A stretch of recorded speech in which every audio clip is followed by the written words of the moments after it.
Hello and welcome to Lunchtime News. I am Rhoda Ngonzi, who will get started. Katakwi parishioners of St. Stephen Catholic Church have bid farewell to their outgoing and long-serving missionary, Reverend Father Remy Nyengere.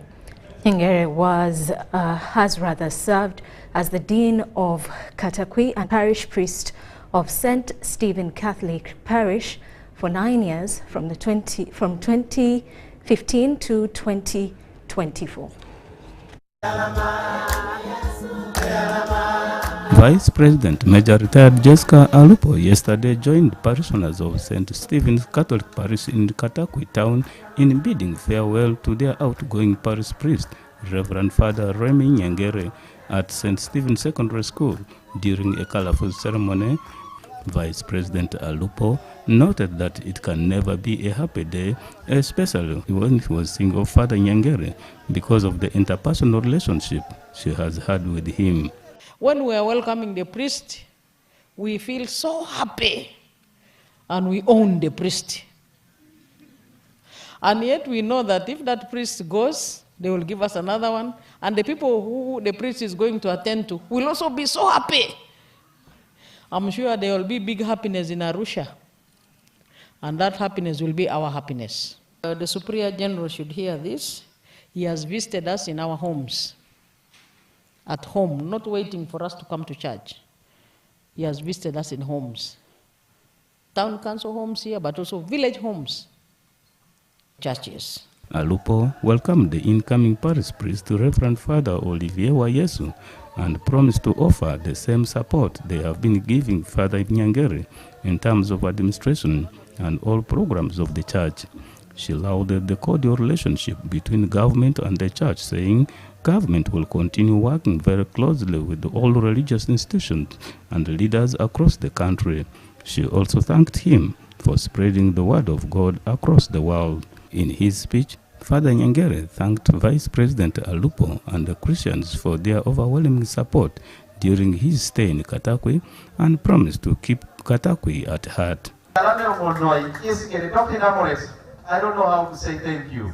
Thank you so much for organizing this, to say, Father, not only yesterday that farewell mass, but we want as well to be with you in a special way as the center zone.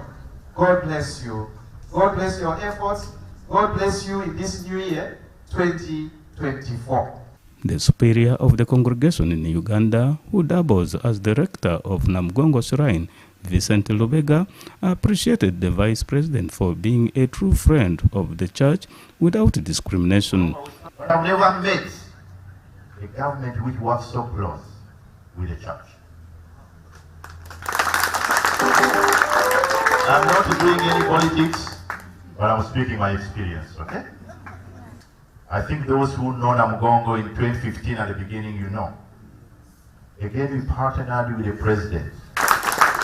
In the name of the Father, the Son, and the Holy Spirit. Amen. All right, now Uganda's representative to the East African Legislative Assembly, Yala Dennis Namara, has urged Kagadi farmers and Sako beneficiaries to adopt commercial farming practices coupled with effective post-harvest handling services to fully benefit from the East African regional markets. Meanwhile, Dr. Emmanuel Aliba Chiza, the board chairperson of the Microfinance Support Center, attributes the collapse of many circles in the country to poor leadership by managers and corruption. Ujete Bataka Tukwatanize Association Sako in Kagadi District celebrated its 15th anniversary with over 1,000 members. Officiating at the function, Uganda's representative to the East African Legislative Assembly, Dennis Namara, emphasized the availability of a ready regional market for animal and boundary products within the 8 East African community countries. Oil, for processing of avocado oil, and we shall be having a market from the Banainch, the people around. We'll be planting half of avocado, particularly half of avocado.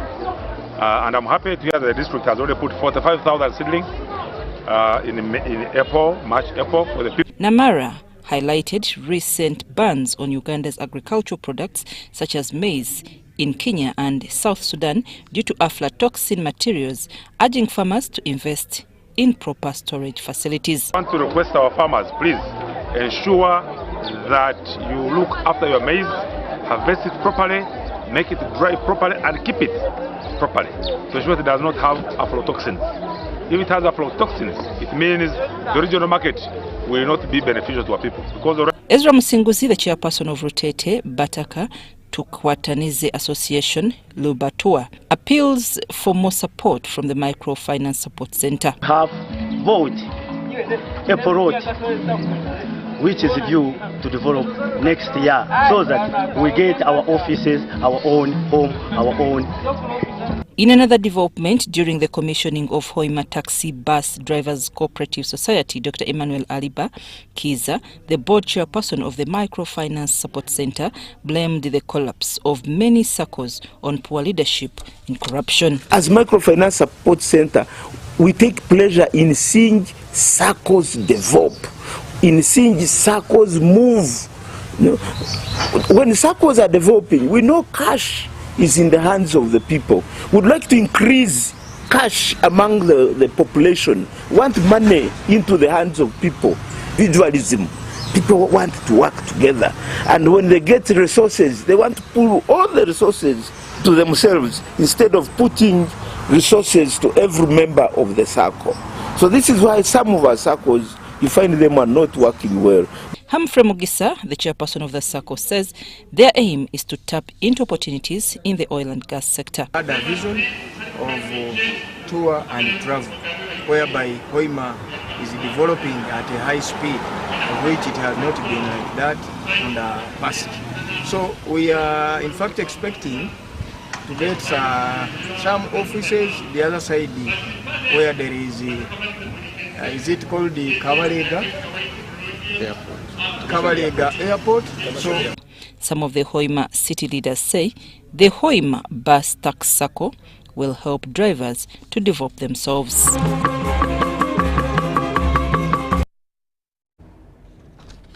Meanwhile, residents of Nyori village in Robu Parish, Oleba Sub-County, Maracha District, are celebrating after gaining access to a clean water source in their community. Towards the end of 2023, the Alemu Women's SACCO group applied for a water project worth 7,000 euros from a diocese in Germany to establish a borehole.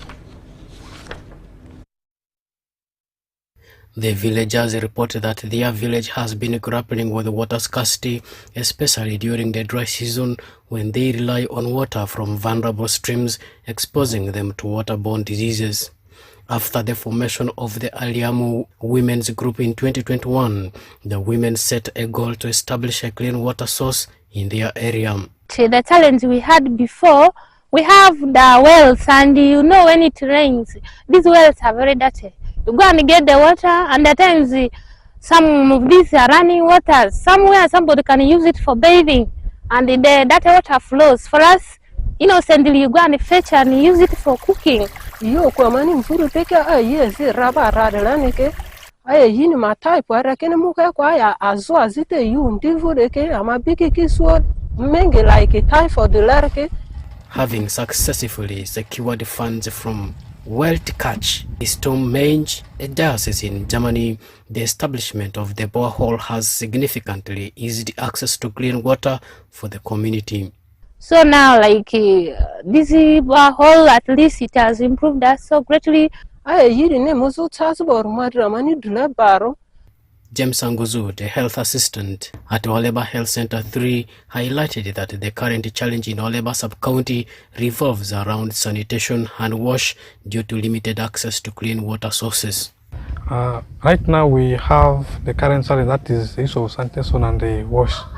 The water-related diseases are currently, for Oleba sub-county, we have an estimated coverage of 43, which is less than 50%.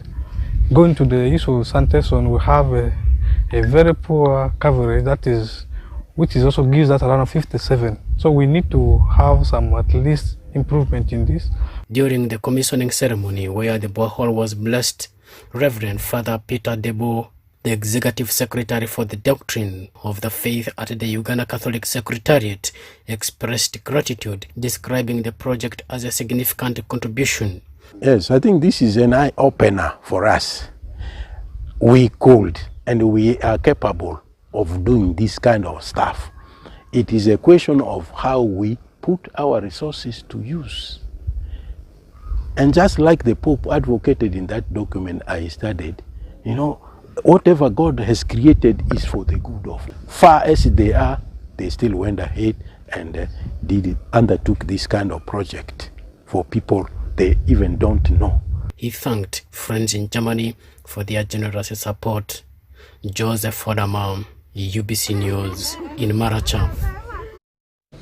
And with only 11 days to left for the non-aligned movement and the Group of 77 plus China Summit, Metropolitan Affairs Minister Hajat Minsa Kawanda and KCCA's Executive Director Dorothy Chisaka have expressed gratitude for a generous donation of over 100,000 trees from prominent businessman Hamis Chigundu.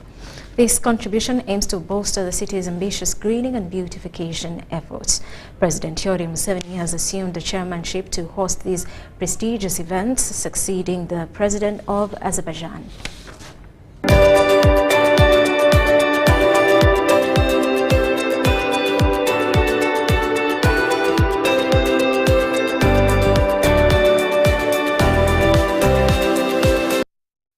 As the nation prepares to host the non-aligned movement and the G77 summits, Kampala, serving as the host territory, has initiated an extensive city beautification campaign.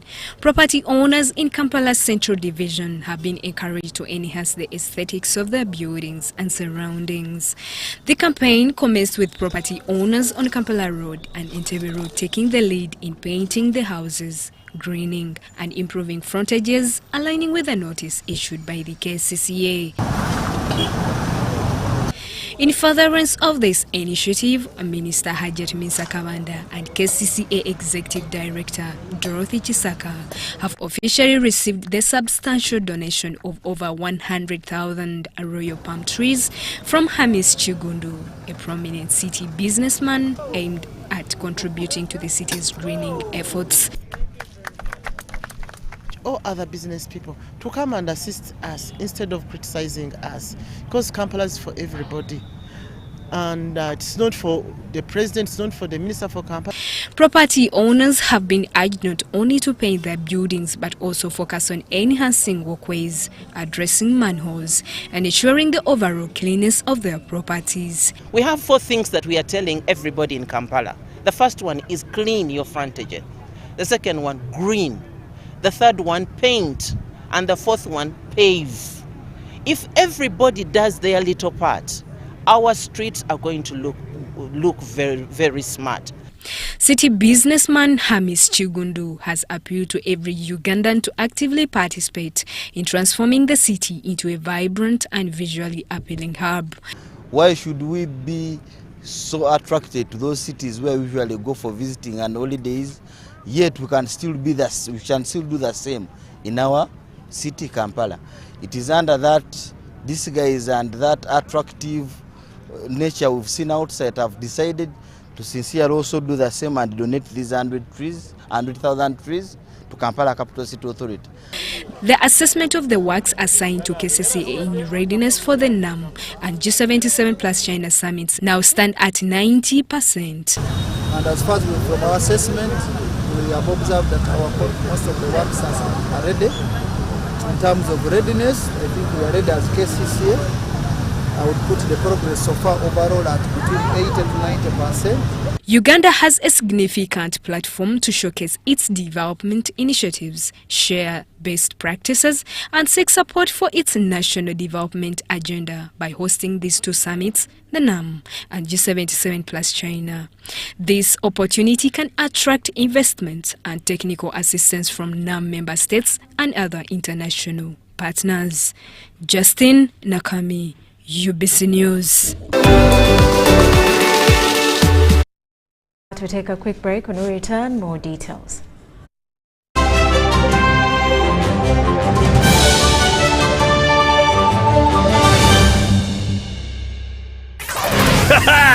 It's super fast internet. Oh, it's a super camera. It's a super battery. Phone battery full. Yeah, it's a super deal.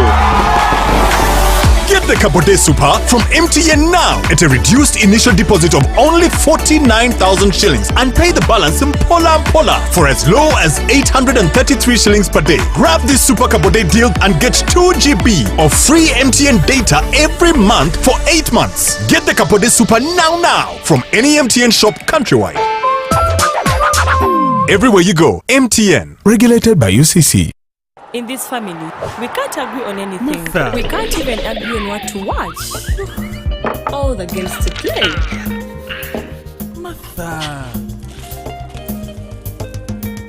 Ndoza Mulabi, we can't even agree on what to eat. At least the one thing for now we can all agree on is the soap to use. He likes that it's big and lasts long. Anti-economy. I like that it keeps my skin smooth.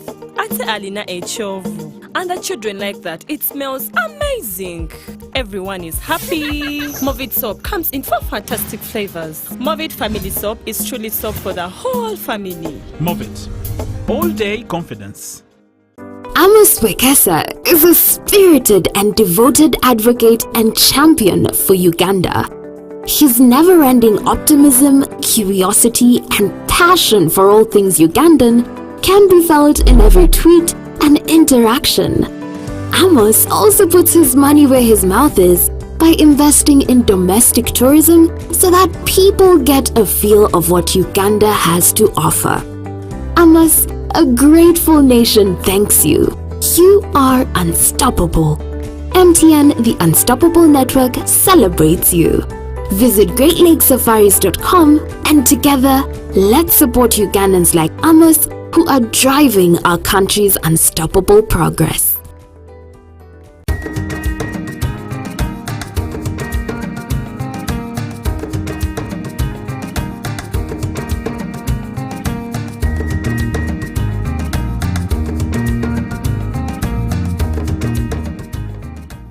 Amazina ntino msha Grace. Chibina baracheta Nyabare Women's Goats Rearing Group. My name is Tinomitra Grace and I am part of Nyabare Women Goats Rearing Group, consisting of 30 women. We initially started with a plan to rear goats, but we faced some financial constraints. Fortunately, the IWEP program came to our aid. With the funds we received, we were able to purchase 30 goats. Twaprayinga twakora ebiri kugendererwaho byona sente twazitunga twagura embuzi 30 twarwanisa kugira ngo tushashure sente ezo. We were determined to repay the loan even if it meant not making any profits initially. As the goats started giving birth, we sold the offsprings. A portion of the earnings was deposited into the bank and the balance was shared among our members to improve their living standards. Obujo mare kuranisa nko kwari kubasa.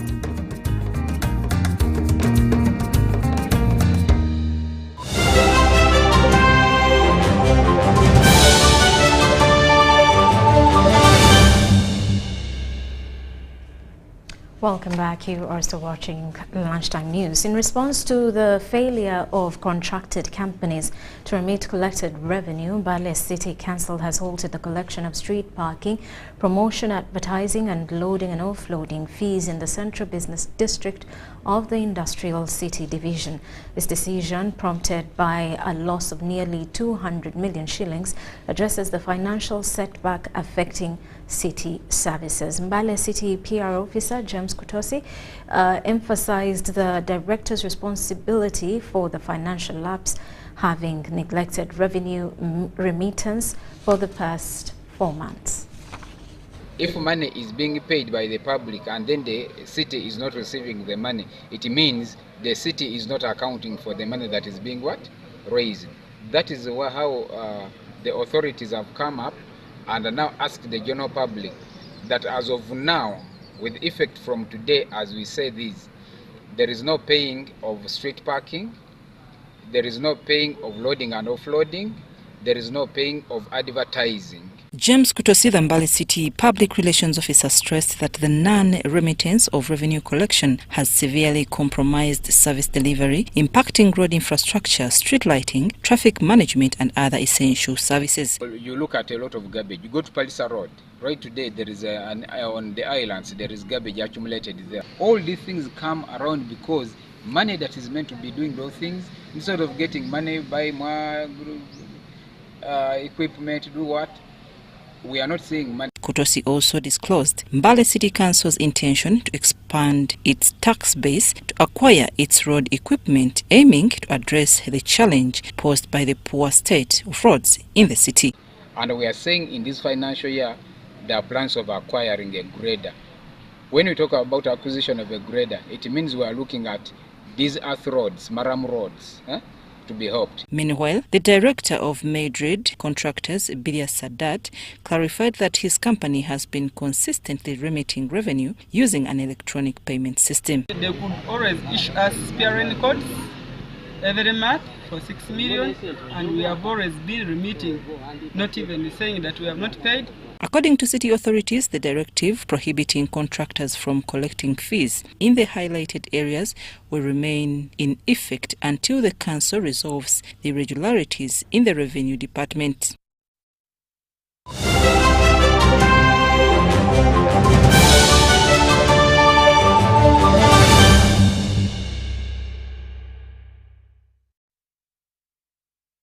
And in sports, as excitement builds up for the imminent 2023 Africa Cup of Nations, with just 9 days left until the opening fixture, AFCON updates. Today we'll explore 3 of the 6 stadiums designated to host a multitude of thrilling matches during this tournament.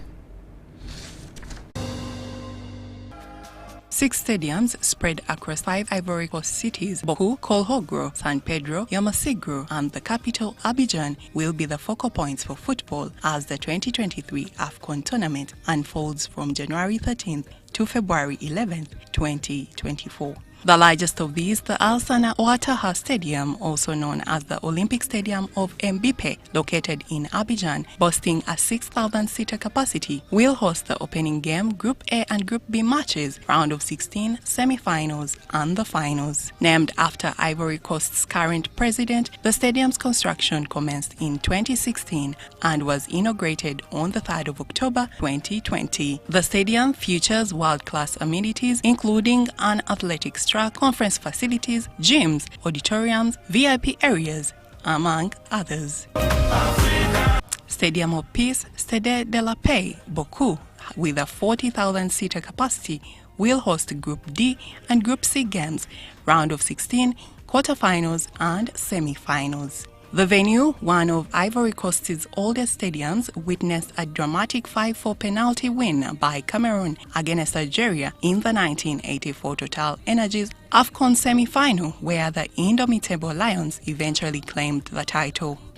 Originally a 15,000-seater stadium, it underwent renovations in 2007 to upgrade to 4,000 seats, accompanied by improved facilities such as a spectator parking facility, a fully equipped media center, auditorium, conference facilities, and other upgrades.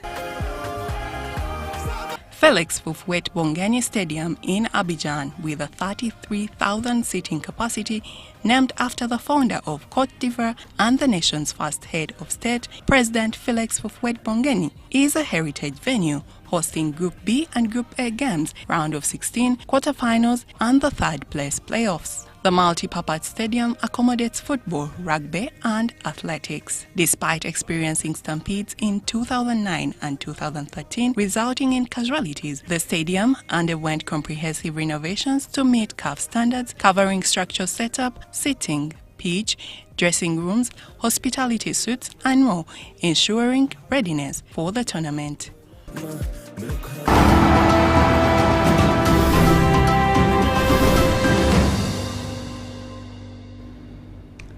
Well, that does it for Lunchtime News. Thank you for sticking with us. I am Rhoda Ngonzi. Good afternoon.